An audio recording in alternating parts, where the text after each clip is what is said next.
My husband has been friends with Dan since boyhood, and Dan's wife, Michelle, since they all went to college together. Very long time then. My husband even officiated their wedding. Who uses that word, boyhood?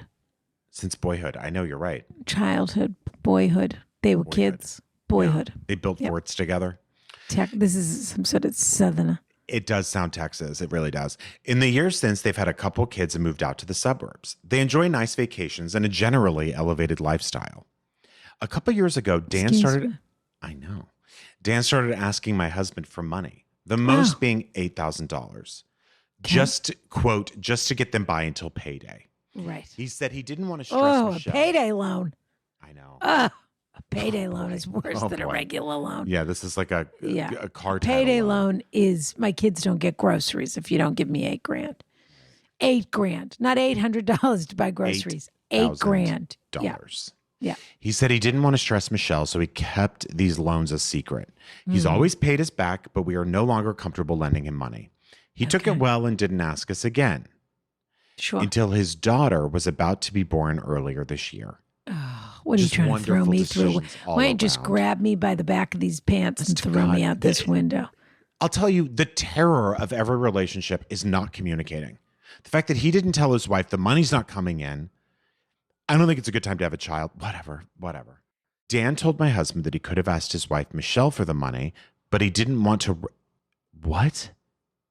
But he didn't want to worry her right before the baby came. So the wife had the money?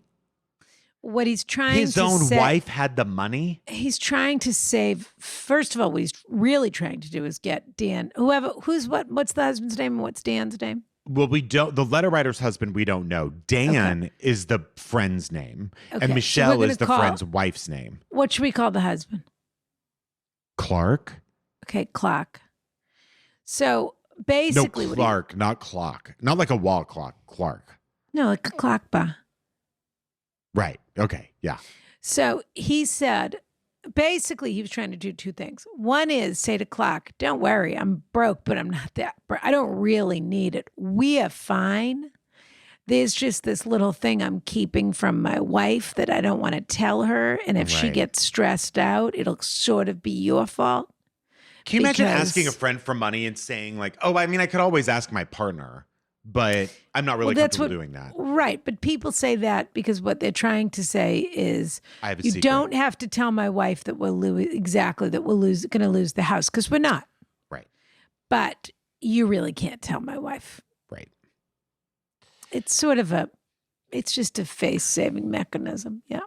Dan told my husband he could have asked his wife, Michelle, for the money, but he didn't want to worry Michelle's her. loaded, but that's not the arrangement I have with Michelle. It's just the arrangement I have with a guy I've known since boyhood who has his own family to take care of and probably could use $8,000 for whatever he needs it for. Dan told my husband he could have asked his wife, Michelle, for the money, but he didn't want to worry her right before the baby came. Mm-hmm. Most recently, a couple weeks ago. In other words, I have private financial transactions that my wife knows nothing about. Doesn't know. I am lying to my wife about what I'm doing with my money. Yes. Most recently, a couple weeks ago, he asked us for $3,000. Okay. I've decided I need to tell Michelle. For a while, it didn't feel like my place, but this is a big thing and has gone on for far too long. Dan just told my husband that he is $200,000 in gambling debt.